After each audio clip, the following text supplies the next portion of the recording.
নমস্কার আপনাদের সকলকে।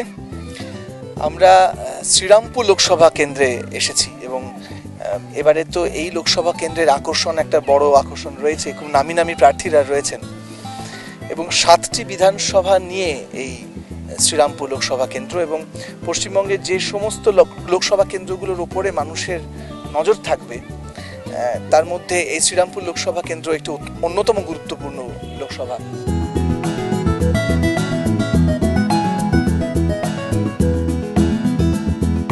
লোকসভা কেন্দ্র শ্রীরামপুর। লোকসভা নির্বাচন 2014-এ শ্রীরামপুর কেন্দ্র থেকে তৃণমূল কংগ্রেস প্রার্থী কল্যাণ বন্দ্যোপাধ্যায়, বিজেপি প্রার্থী বাপ্পি লাহিড়ী, কংগ্রেস প্রার্থী আব্দুল মান্নান, বামফ্রন্ট প্রার্থী তীর্থঙ্কর রায়। শ্রীরামপুর লোকসভা কেন্দ্রের অন্তর্গত বিধানসভা কেন্দ্রগুলি হল জগৎবল্লভপুর, ডোমজুর, উত্তরপাড়া, শ্রীরামপুর, চম্পাদানি, চণ্ডীতলা, জঙ্গিপাড়া। লোকসভা নির্বাচন 2009-এ শ্রীরামপুর কেন্দ্রে মোট ভোটার সংখ্যা ছিল 13,95,570। তৃণমূল কংগ্রেস প্রার্থী কল্যাণ বন্দ্যোপাধ্যায় পেয়েছিলেন 5,69,725টি ভোট। তার নিকটতম প্রতিদ্বন্দ্বী সিপিএম প্রার্থী শান্তশ্রী চট্টোপাধ্যায় পেয়েছিলেন 4,32,535টি ভোট। আমরা এখন এখানে বারোমন্দির ঘাটে সামনে রয়েছি।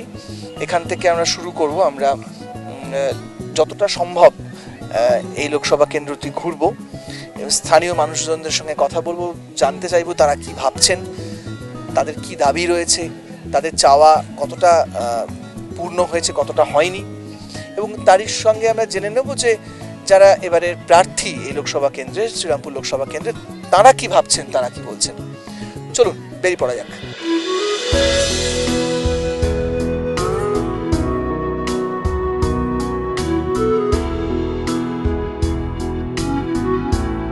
এই মুহূর্তে আমরা রয়েছি শখের বাজার বলে একটা জায়গায়। এটা ভদ্রকালী অঞ্চলটার মধ্যে পড়ে। এই অঞ্চলে অনেক কাজবাজ হয়েছে, কিছুই পাইনি, ক্ষতি ছাড়া কিছুই পাইনি। আমি 2.5 বছরে যা দেখতে পাচ্ছি তার কোনো উন্নত নেই, কোনো কিছু নেই। মুখে বড়াই করলে হবে?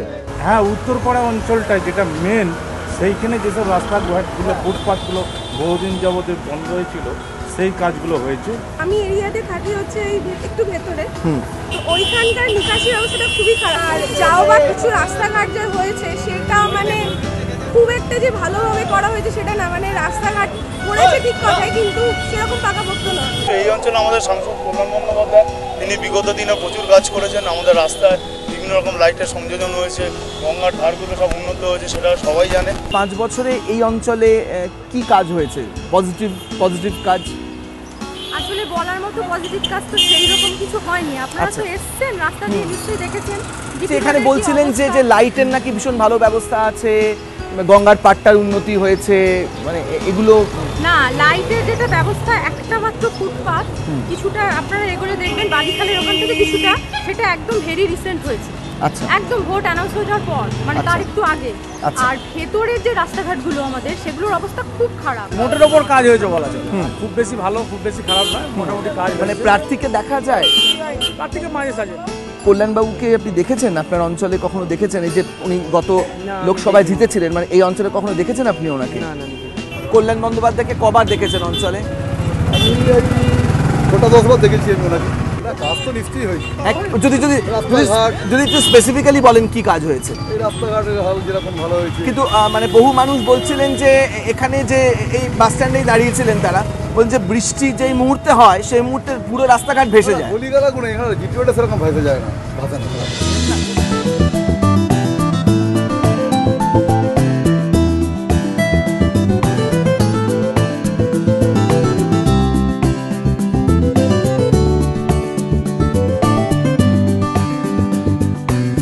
খাবার জলের অভাব, মিউনিসিপ্যালিটিতে মোটামুটি জলের অভাব মিটিয়েছি 6টা মিউনিসিপ্যালিটি।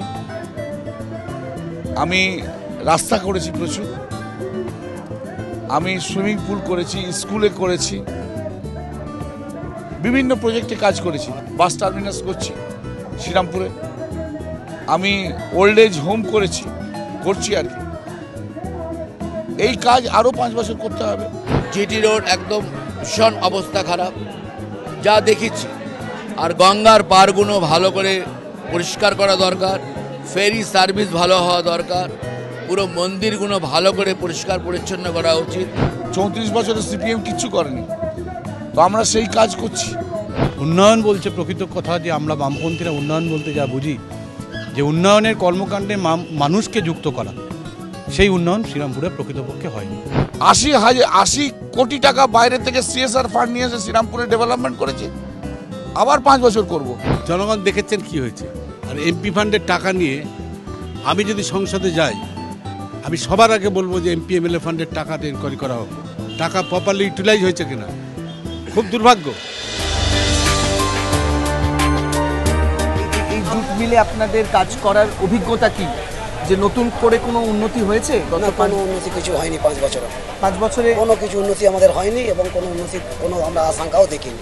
যেরকম চলছে সেরকমই চলছে, উল্টে এখন আমাদের 5 ঘন্টা করে মিল চলছে, মিলের প্রোডাকশান নেই, ভালো অর্ডার নেই, যার জন্য আমাদের এখন খুবই শ্রমিকদের খুব কষ্টকর চলছে। এখন প্রথম কথা হলো 5 দিন করে কাজ সপ্তাহে, ঠিক আছে। এবার সপ্তাহে 5 দিন করে কাজ যেটা হবে সেটা তো পুরো মেশিনটা চলবা চায়, সেখানে সব ছেলে কাজ এতে তো নতুন ছেলেরা আপাইজ হয়ে গেছে, মানে না ওরা বাইরে কাজ করতে পারছে না ভেতরে কাজ করতে পারছে। ওরা ডেলি আসছে যে কাজ পাবো, আবার এখানেও কাজ পাচ্ছে না, আবার এখানে ছেলে বাইরেও যেতে পারছে না। পুরো মানে মিলটাকে ছোট করে দিয়েছে মিলটাকে, ঠিক আছে। वामपंथ सरकार 34 बरस यहाँ पर हुकूमत किया, लेकिन ऐसा परिस्थिति जूट मिल का नहीं हुआ था। आज हम लोग 5 घंटा, बहुत सारा मिल है जो 24 घंटा के अंदर 5 घंटा ड्यूटी चल रहा है। कितना जगह है मिल बंद हो गया है, कितना जगह जूट मिल एक शिफ्ट चल रहा है। अब बताइए, जहाँ 6000-7000 मजदूर काम करता है, एक जूट मिल में खूब कम तो 4000 से ज़्यादा कम नहीं है मजदूर।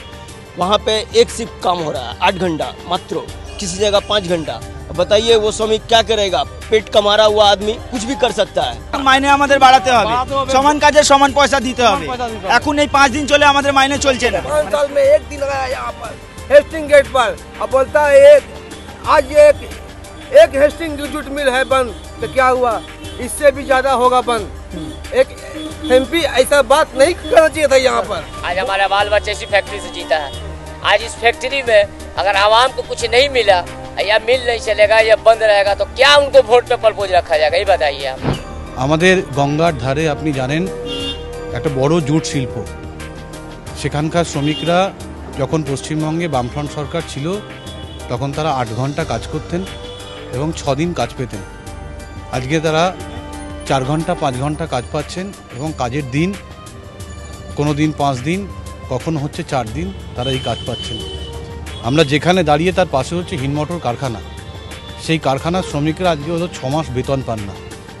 স্বাভাবিকভাবেই এলাকার মানুষ শ্রীরামপুরের সাংসদকে পার্লামেন্টের ভেতরে এই নিয়ে কখনো কোনো কথা বলতে শোনেনি। পার্লামেন্টে যেভাবে লড়াই করেছি 5 বছর, শ্রীরামপুরের কোনোদিন কোনো সাংসদ করেনি, কোনোদিন দেখা যায়নি। আবার সেইভাবে লড়বো, আবার পার্লামেন্টে শ্রীরামপুরের নাম বারবার আসবে। জুট মিল যেগুলো বন্ধ আছে বা হোয়াট এভার যেগুলো আমি দেখছি, অবজার্ভ করছি আমি, সেই জুট মিলের সাথে যাতে সবগুলো খুলে যায়, শ্রমিকরা ভালো থাকুক। শ্রীরামপুরকে তো ভালো করতেই হবে, উন্নতি করতেই হবে, তা না হলে বাপি লাইরে এসে কোনো লাভ নেই। সমস্যাগুলো যেগুলো আমার সমাধান করার ক্ষমতা আছে সেগুলো সমাধান করব, আর যেগুলো সমাধান করার ক্ষমতা নেই তীব্র লড়াই করব, যাতে উপরতলা যার যেখানে ক্ষমতা আছে সেই ক্ষমতাটা প্রয়োগ করে সেটা করব, কিন্তু স্পেসিফিক্যালি আমি কোনো কথা বলব।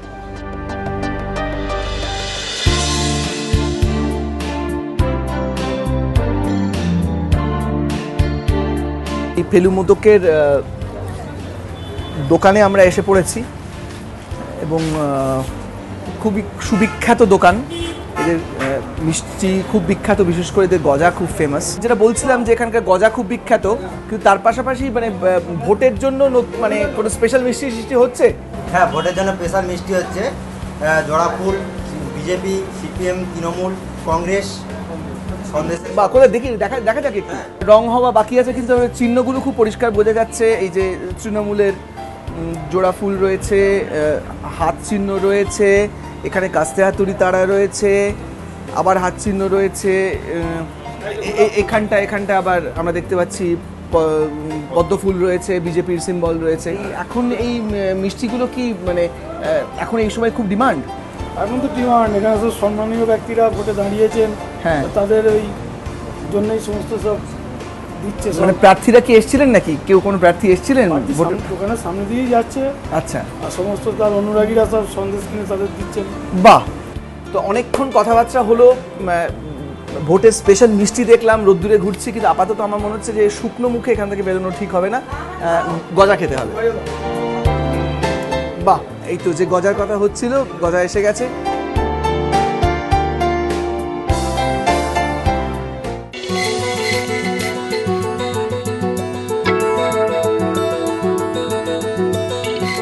আমরা শ্রীরামপুর লোকসভা কেন্দ্রের অন্তর্গত আমরা বাঙ্গিহাটি প্রাথমিক বিদ্যালয়ে এসেছি। এটা ইংরেজি সহ বাংলা মাধ্যম।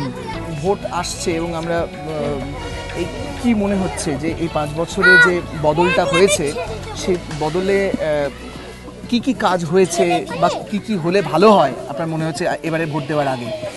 না, সবসময় তো আমরা উন্নয়নটাকে চেয়ে থাকি, যে পার্টি লিডিং থাকুক না কেন আমরা আমাদের কিছু সুযোগ সুবিধা সেগুলো আমরা যদি পাই, সেগুলো দিকে যে সরকারি আসুক একটু গুরুত্ব দিবে। সেটা কি মনে হচ্ছে যে 5 বছরে কতটা হয়েছে কাজ? কিছুটা পজিটিভ দিক যেটা মনে হচ্ছে, কিছুটা হয়েছে, আবার কিছুটা সবকিছু তো ফুলফিল হয় না, মনে হয় যে আরেকটু কিছু হলে ভালো হয়। মোটামুটি ভাবে আপনার রাস্তাঘাটের অবস্থা তো আমি যতদিন ধরে এখানে স্কুলে বিদ্যালয়ে যোগদান করেছি, কবে থেকে আছেন? আমি ধরুন বিগত 4 বছর এখানে এসেছি, আমি অন্য জায়গায় ছিলাম আগে। রাস্তাঘাটের অবস্থা খুবই খারাপ। বিদ্যালয় যে স্থানে মানে আছে তার থেকে ছেলেমেয়েরা অনেক দূর থেকে আসে। বর্ষার সময় রাস্তাঘাটের অবস্থা খুবই খারাপ থাকে। বিদ্যালয়ের ভেতরে একটা জল জমে থাকে এখানে। এটা আমরা অনেকবার বিডিওকে চিঠি করেছি, কিন্তু এর কোনো আজ পর্যন্ত ব্যবস্থা হয়নি।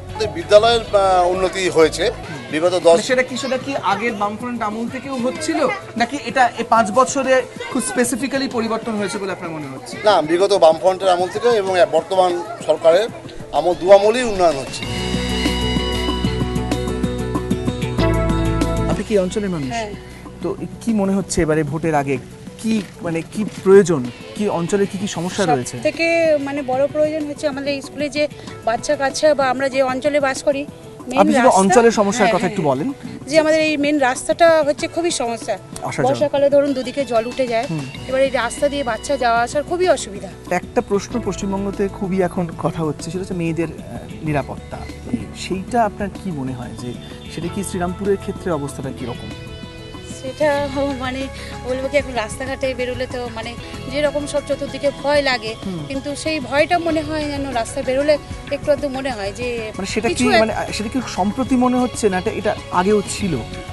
মানে এমন কি মনে হচ্ছে যে এটা নিয়ে এখন বেশি কথা হচ্ছে? না, আগে কিন্তু এতটা কিছু মানে এত সমস্যা কিছু মানে সেরকম বোঝা যেত না, কিন্তু এখন মনে হয় যেন একটু রাস্তায় বেরোলে ভয় ভয় লাগছে। হ্যাঁ, একটা বড় অংশের এই মানসিকতার এই পরিবর্তনটা হয়েছে। যেমন আমাদেরই যারা আমাদের বয়সী বা আমাদের থেকে একটু বয়স্ক, তাদের অনেকেরই যাদের ছেলেমেয়েরা সন্ধেবেলায় পড়তো মেয়েরা, তারা টিউটরের কাছে গিয়ে ওই টাইমটা চেঞ্জ করে নিচ্ছে, সকালের দিকে পড়াতে বলছে, মানে মেয়েদের সন্ধেবেলাটা যতটা পাচ্ছে বাড়িতে রাখার চেষ্টা করছে। এইটা একটা কিন্তু ভীতি একটা এসছে সামগ্রিকভাবে, মানে পুরো সমস্ত ঘটনার কেন্দ্রে এইটা একটা এসছে পরিবর্তন। মানে সেটা আপনার মনে হচ্ছে যে শ্রীরামপুর লোকসভা কেন্দ্র এটা একটা প্রভাব ফেলবে মনে তো হচ্ছে। আর বিশেষ করে যিনি সাংসদ আমাদের বর্তমান, তার মুখের ভাষা আমাদের খুব খারাপ লাগে। মানে আমরা টিভিতে যে সমস্ত বাইট দেখি মাঝে মাঝে, চোখে তো দেখতে পাই না ওনাকে একদমই, 5 বছরে দেখিনি, কিন্তু টিভিতে মাঝে মাঝে ওনাকে দেখা যায়।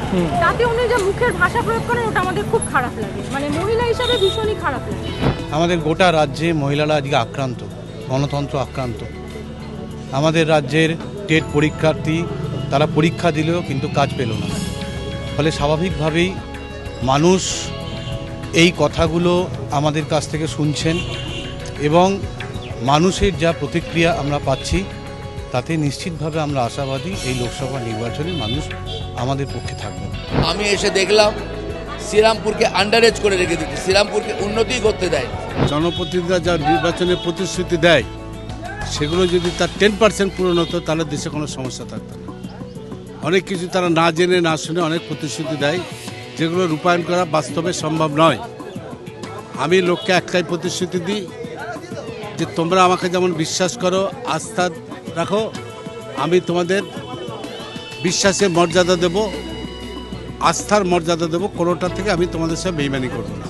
বিজেপি কংগ্রেসকে আমি কাউন্টই করি না, এদেরকে নাম বললে এদের গুরুত্ব দেওয়া বেশি হয়ে যাবে। প্রার্থীতে কিছু এসে যায় না, একটা সংগঠন দরকার। নির্বাচন করতে গেলে মানুষ এখানে খুব পোলারাইজড, পশ্চিমবাংলার মানুষ, শ্রীরামপুরের মানুষ। সেখানে দাঁড়িয়ে মানুষ দেখে সংগঠনটা কার, নেতা বা নেত্রীকে, তার পলিসি কি, সে কি কাজ করেছে, তার এক্সিস্টেন্স কি। সেক্ষেত্রে দাঁড়িয়ে কংগ্রেস এবং বিজেপি দুটোরই দলেরই শ্রীরামপুরে কোনো সংগঠন নেই, কিচ্ছু নেই, নাথিং।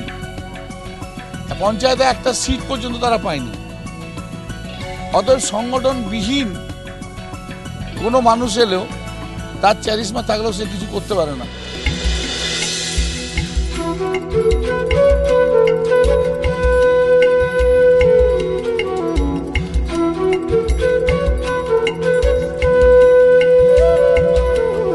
বর্ষার সময় সব রাস্তাঘাট ডুবে যায়। হ্যাঁ, এই পুকুরে পানি, এই পুকুরে আসে, ওই পুকুরে পানি, ওই পুকুরে যায়। হ্যাঁ, লেকিন এটা তো ছোটোবেলা থেকে দেখে এসেছি। খালি ওর উপরে সে একবার হিট ফেলে দিয়ে গেছিলো, তার উপর থেকে খালি একবার করে ওই লুলাম ফেলে দিয়ে চলে যাচ্ছে, আর খালি আশা দিয়ে চলে যায় পাকা রাস্তা হবে হবে। 5 বছরে চলে গেল, এখন অতিক্রান্ত। এখনও শ্রীরামপুরের অর্ধেক অংশের যে রাস্তাঘাট, আপনারা দেখেছেন জিটি রোডের কী অবস্থা। জিটি রোডে বর্ষাকালে চলা যায় না, সেই নিয়ে এমপির কোনো মানে উচ্চারণ নেই, কোনো মুখে কোনো বার্তা নেই। আজ অবধি 5 বছর হয়ে গেল, উনি রাস্তাঘাটের উন্নয়ন নিয়ে একটা প্রশ্ন তুলেছেন? উনি একটা প্রশ্ন তুলেছেন? আজকে কানাইপুর রাস্তার এই অবস্থা, ওনার এমপি এলাকার মধ্যে পড়ে, সেই এলাকা সম্বন্ধে রাস্তাঘাটের একটা রোড স্যাংশন উনি করিয়েছেন? জবাব দিতে পারবেন।